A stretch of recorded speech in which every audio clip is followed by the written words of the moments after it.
Rest in peace, Akira Toriyama. We are putting Dr. Slump Episode 1 under the microscope for you today. Enjoy.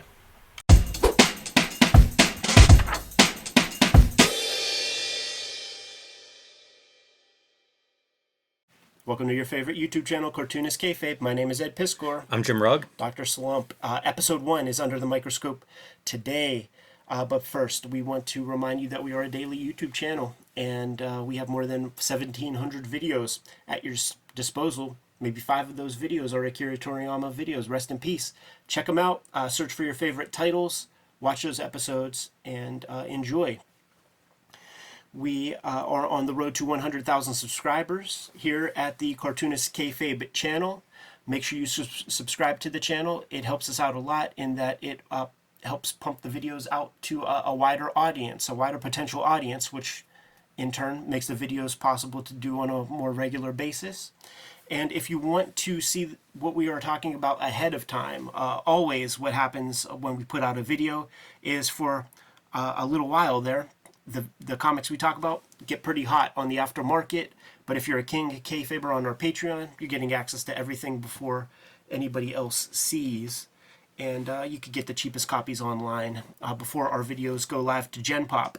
Without further ado, Jimmy, it is with a solemn heart to mention that once again we lost Akira Toriyama very recently, and I have Dr. Slump 1 sitting on the shelf.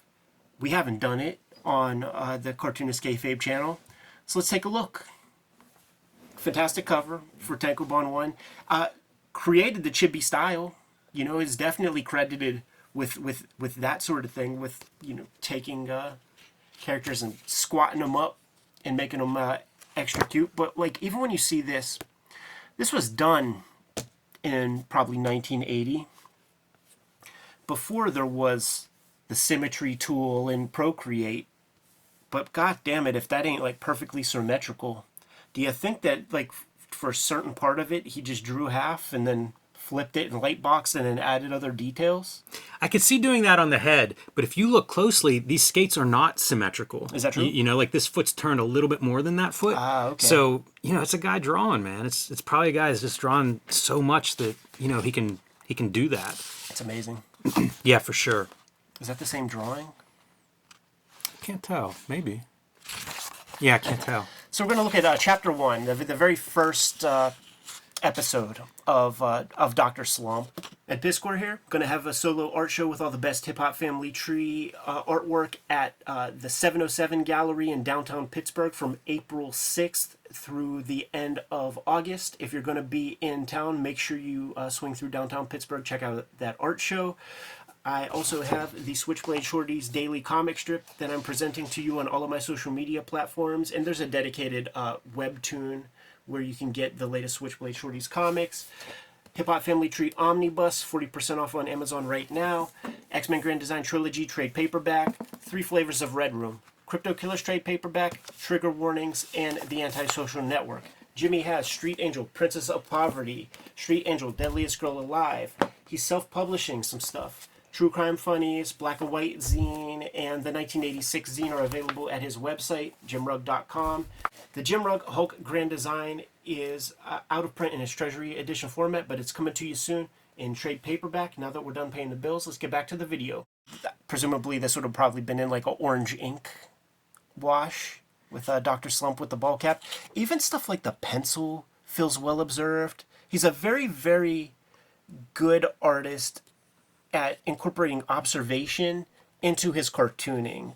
You know, the buttons at different angles. You never see anybody draw with that kind of accuracy and precision. One of the best ball caps. He's very good at doing 3D with almost no rendering or lines. Yeah, that's a good point. That's a tough skill. So the first time I read that, this was this week. Really fun. I said before we started recording, I read actually much more than we were going to cover in this video because it's so easy to do that. Totally.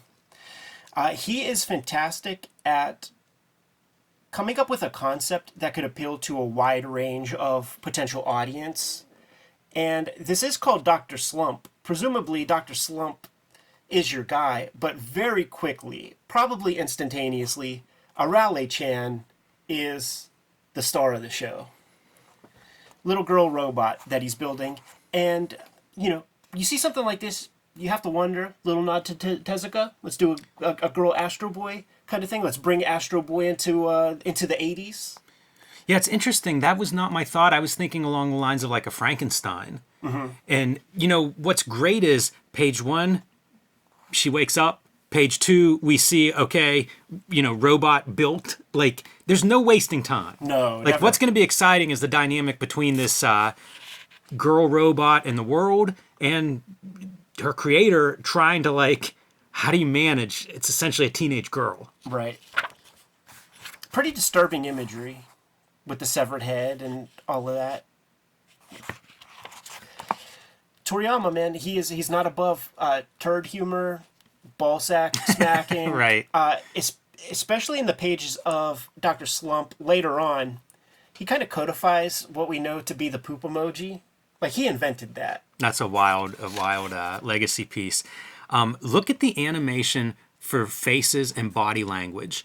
Because, like, if you look at these first 4 pages, it's all talking heads. Right. And yet, there's movement in every single panel. Yeah, that's a good point. It doesn't feel like anybody's sitting still for a second. One of the episodes of Cartoonist Kayfabe we did was on his manga theater collection that was recently published by Viz, and it illustrates. Man, this guy had 1,000 pages under his belt before he had a proper series, and so he worked a lot of things out. I wondered how those fit in. Some of those one shots come after, for sure, because if you get a good issue of Shonen Jump, man, you might get 50 pages of Toriyama stuff, because he would do subsequent one-shots, but I think maybe all of the first manga theater is before Dr. Slump. And some of the other materials, for sure. To this day, this character persists. We were out in Tokyo for Halloween, and I saw 15 Arale-chans walking around on Halloween. I can see why. Like, like it feels like this is something you could potentially do your entire life. Sure. Like this is. It's weird to say something like this, but it's Gasoline Alley. Like you have like a parent-child dynamic built here, with a child who has like the innocent wonder of a child, but old enough to like be a problem. Right. To have that pushback, to have that tension and stuff. And I mean, it's great. Like, what else do you need? Everything else it just can then support. Like any situation you drop this into. Right. And the situation we have in this issue is our girl's brand new. She needs some garments, and it's up to Dr. Slump to go buy her some stuff. When you see the body language there, like, that guy. You've experienced that salesman.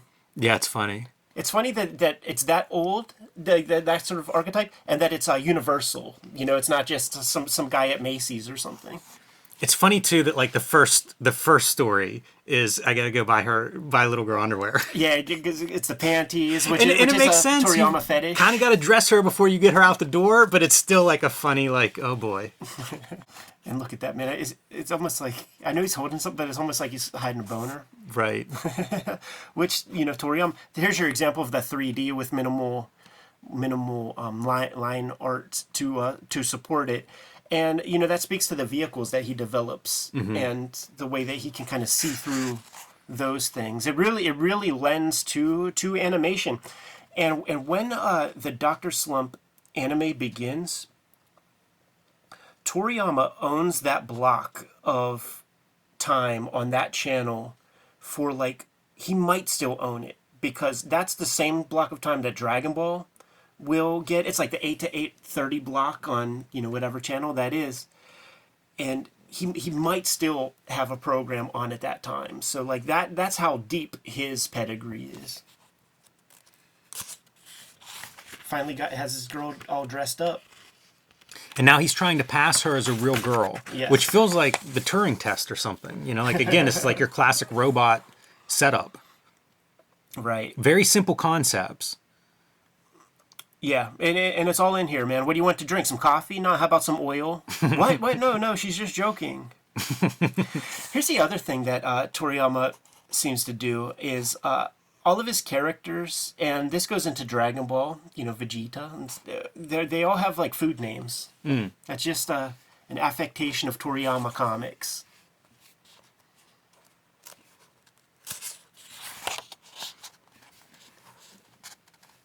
and very simply, man, here's our ending. She gets what she wanted. You can tell Dr. Slump is very exhausted. We're playing with some fourth wall stuff here, which speaks to this manga, but I think it was something that was created with Tezuka. I think Tezuka would do that reasonably often. Have a little fourth wall breaking moment. And as our young girl leaves the coffee pot, fucking knocks her vehicle over. This is great. She's that strong. So that introduces you, that whole world of possibility. And, for the boys who are reading this stuff, man, there's a time period where when you're in elementary school and you're getting into fights with somebody, it stings. But when you're in middle school and dudes are hitting puberty, and there are dudes who are way too immature for their strength, now you could get a broken orbital bone in your eye and shit like that. Now you got somebody who could really, really, really hurt you. And that part like kind of speaks to me through like this last page. How much of this stuff did you read, man? Maybe this first book. Yeah, like 10 pieces. Yeah, that's so cool, dude. If I would have known that, I would have carried it on. Yeah, it's so easy to read. Like that was one of my takeaways. Is like it's a simple concept, and then it's almost like go to school. Right. Where our doctor falls for the teacher. It just kind of lends itself naturally, I think, to the storytelling, and it kind of makes me curious. Like, how long did this series run? It was a long series, right? Yeah. I think we got 18 Tankobon, maybe 16. Could be wrong. Yeah, I find it really interesting, the idea of like creating these worlds and like how much do you do? Because we have looked at so many comics like a number one or whatever, where it's set up and it feels like we get nothing. It's just set up, and it's like it does not have to be that way. Right. This is completely satisfying. You can assume everything you want about the world's just the world, but it's just this one change is that you've built this robot girl that now you're going to drop into the world. It takes 3 panels to get there. Like it's there's no time wasted on I gotta explain all of this stuff. The stuff that you're not interested in. The stuff, if it's successful, that won't be in the next 300 chapters. But that's what we're going to get in issue 1. And so like it stands out whenever it's like, yes, great. Let me keep going. Let me follow both these characters. I like them. I'm curious what's going to happen whenever she goes to school. How does he keep up with her? It's fantastic. I don't want to say it writes itself, but it almost reads itself. Yeah, and it sets itself up, right? It has that good elevator pitch to get the ball rolling. It's still very young in Toriyama's career, certainly at Weekly Shonen Jump, to which the editor is probably a very substantial part of the early process. Days can be spent on the name, just getting the manuscript right for proper drawing. There is so much back and forth that happens with the editors. I visited Kodansha. I visited Shueisha, the publisher of Weekly Shonen Jump. There is a big footprint in both offices set up, just partitioned off for editors to speak with the mangaka about the next week's pages and where things are going, and it's lean, man. It's lean and fucking mean. Weekly Shonen Jump. You are not only do you have to do 17 pages at a clip, you're being judged every week in the little solicitations inside, and if you fucking start to slump, you're out. You start getting pushed further and further back into the magazine, and eventually like you're tossed. So when you get a proper series and you have a dedicated editor, they really do everything they can to keep it refined, keep it populist, to use an unpopular term. But Toriyama is one of the best, man. We were talking off camera about the idea of joy. Yeah. Like in the work. And that was something that I really responded to in this comic, and hopefully indicative of him enjoying making it.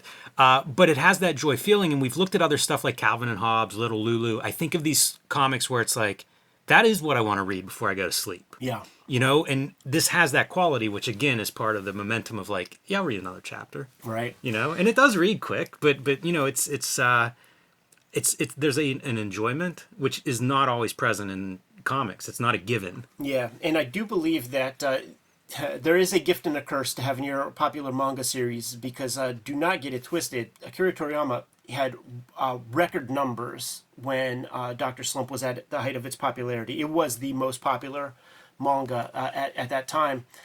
Your editors, they guilt you into prolonging and keeping the thing going.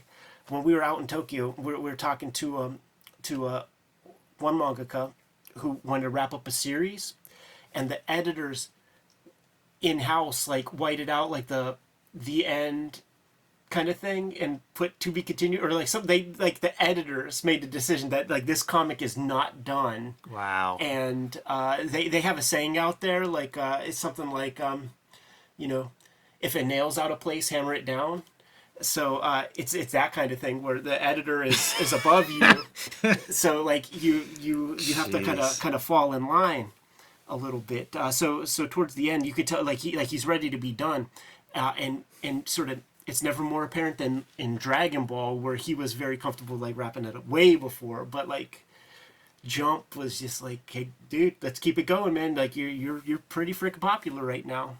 You know, it's hard for them to say no, but we didn't put this under the microscope yet, and in light of recent events, losing a unicorn, Mount Rushmore creator, no time like the present.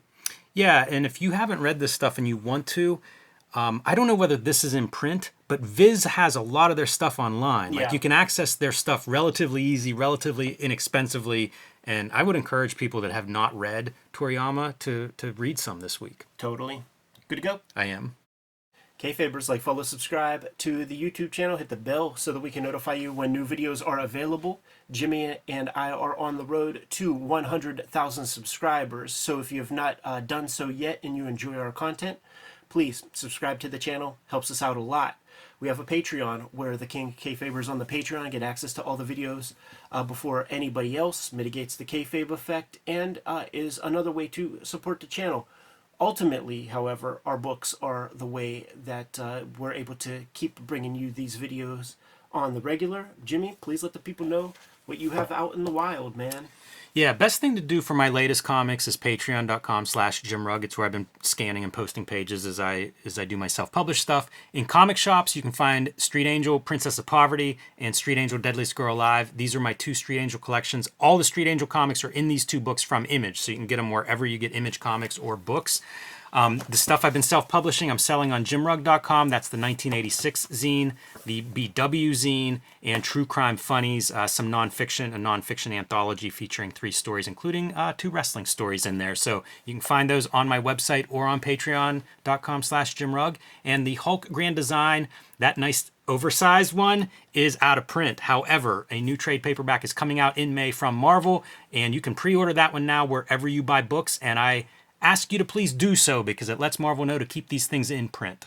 I'm going to have a solo art show here in Pittsburgh at the 707 Gallery, downtown Pittsburgh, beginning April 6th. It's going to be up through August, so if you are swinging through Pittsburgh, check it out. I don't think that there's any charge to check it out, and it's all of my best Hip Hop Family Tree pieces presented to you as beautifully as we can possibly do it. So this is the daily strip that I've been working on for 2024, presenting it to you on all of our social media platforms. There's a webtoon platform and such. Stay tuned for news on this in the future, and I present material ahead of time on my own Patreon. Hip Hop Family Tree Omnibus. You might still be able to get it pretty cheap on Amazon. It was like 40% off fairly recently. Best book I made to date. Bunch of extra pages. If you got the original Hip Hop Family Tree, there's almost 200 pages worth of stuff in here that you haven't seen yet. The X-Men Grand Design Trilogy trade paperback is in the wild right now. We recently released Red Room Crypto Killers trade paperback. Contains 4 self-contained stories in the Red Room universe. There are 2 other Red Room trade paperbacks. Once again, each of these all contain self-contained stories, so you can start at any place, and if you dig the material then by all means, check out another Red Room comic. Once again, the books are the most important way to support the Cartoonist Kayfabe channel, but there are some direct ways to support this YouTube channel. Jimmy, let the people know. You can subscribe to the Cartoonist Kayfabe e-newsletter at the links below this video. We'll keep you up to date on new releases and upcoming appearances. You can also buy Cartoonist Kayfabe t-shirts, merchandise, hats, mugs, stickers, and more at our spread shop. That link is also under this video. There you have it. All good ways to support the channel. Give them those marching orders, Jimmy, and we'll be on our way. Read more comics.